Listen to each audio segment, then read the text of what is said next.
Swastiastu. Perkenalkan, kami dari kelompok 2 akan membawakan presentasi yang berjudul Tingkat Bunga dan Harga Sekuritas. Perkenalkan, nama saya Nikadek Karmela Mandasari, NPM 059. Saya Niputu Tasya Adela Pramesti, NPM 088. Saya Dayunda Sepira Nikara, NPM 057.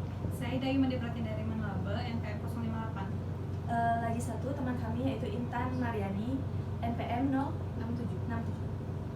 Presentasi akan kami mulai dari Dayu Pratindari. Di sini saya akan menjelaskan tingkat bunga dan harga sekuritas. Yang A, kriteria investasi. Yang B, tingkat bunga pasar. C, macam-macam bunga. D, hubungan harga sekuritas dengan tingkat bunga. Yang E, hubungan antara yield dengan harga sekuritas. Yang pertama, kriteria investasi. Kriteria investasi adalah alat ukur yang menentukan apakah suatu proyek layak untuk dilaksanakan atau tidak layak untuk dilaksanakan. Hasil perhitungan kriteria investasi merupakan indikator dari modal yang diinvestasikan, yaitu perbandingan antara total benefit yang diterima dengan total biaya yang dikeluarkan dalam bentuk persen value selama umur ekonomis. Ada 5 kriteria investasi.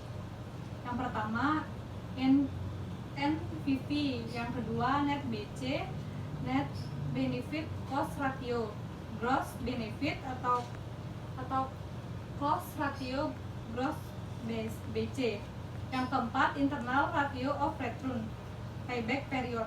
NPV yang pertama, selisih antara persen value yang dari benefit dan persen value dari biaya suatu proyek. Apabila nilai NPV lebih dari 0, maka proyek tersebut layak dijadikan. Jika NPV kurang dari 0, ditolak. Yang B, net benefit cost ratio, perbandingan antara jumlah NPV positif dengan jumlah NPV negatif.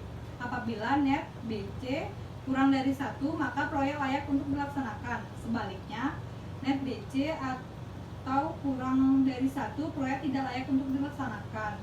Yang C, gross benefit cost ratio, perbandingan antara jumlah persen value benefit PV benefit dengan present value biaya.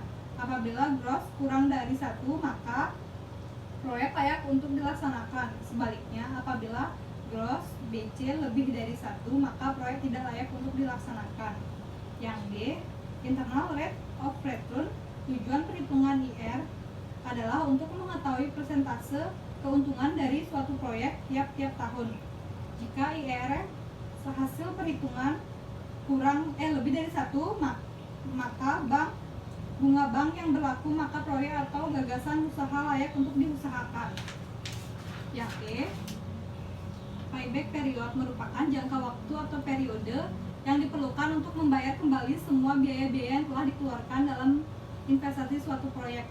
Selanjutnya akan dijelaskan oleh teman saya. Saya akan menjelaskan tentang tingkat bunga pasar. Suku bunga pasar adalah market rate of interest, yaitu suku bunga simpanan, pinjaman, atau penanaman yang besarnya didasarkan atas mekanisme pasar. Tingkat suku bunga pasar dapat diketahui melalui media massa.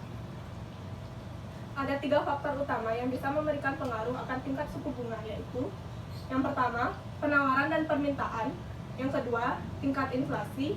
Yang ketiga, kebijakan moneter bank sentral. Penawaran dan permintaan. Adapun tingkat suku bunga tersebut akan bergabung dengan keadaan supply dan demand atau penawaran dan permintaan kredit. Kenaikan permintaan kredit ini bisa membuat kenaikan suku bunga, dan penurunan permintaan kredit bakal membuat suku bunga rendah.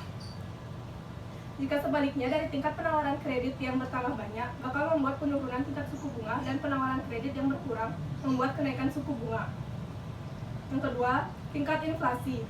Keadaan inflasi dari negara bakal memberikan efek akan tingkat suku bunga. Jika dari inflasi tersebut semakin tinggi dari tingkat targetnya, maka akan semakin tinggi juga tingkat suku bunganya.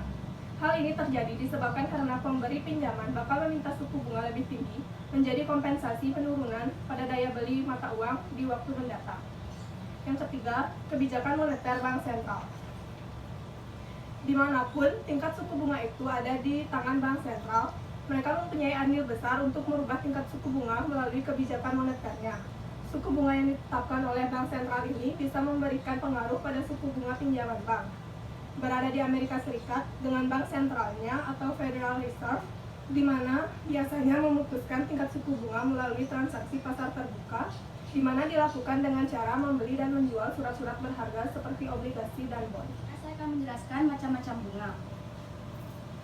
Menurut Kashmir yang menyatakan bahwa dalam kegiatan perbankan sehari-hari ada dua macam bunga yang diberikan kepada nasabah, yaitu bunga simpanan dan bunga pinjaman. Yang pertama, bunga simpanan.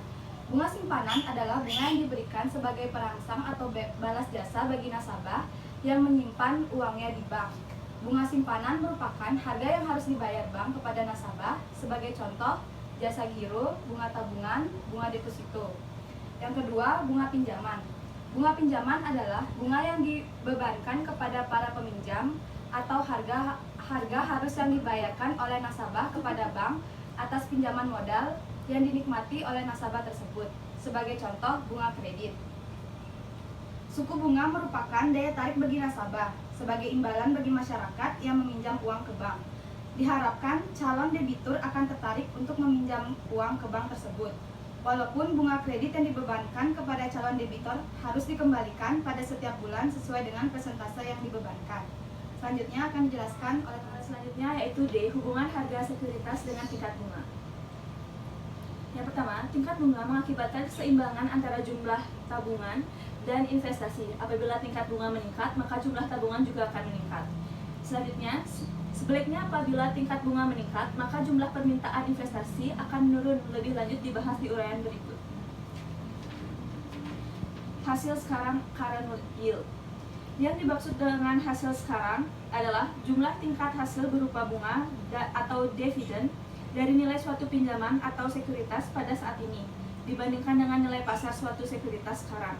Ini dihitung berdasarkan rasio bunga dan dividen tahunan dari suatu pinjaman atau sekuritas terhadap nilai sekarang.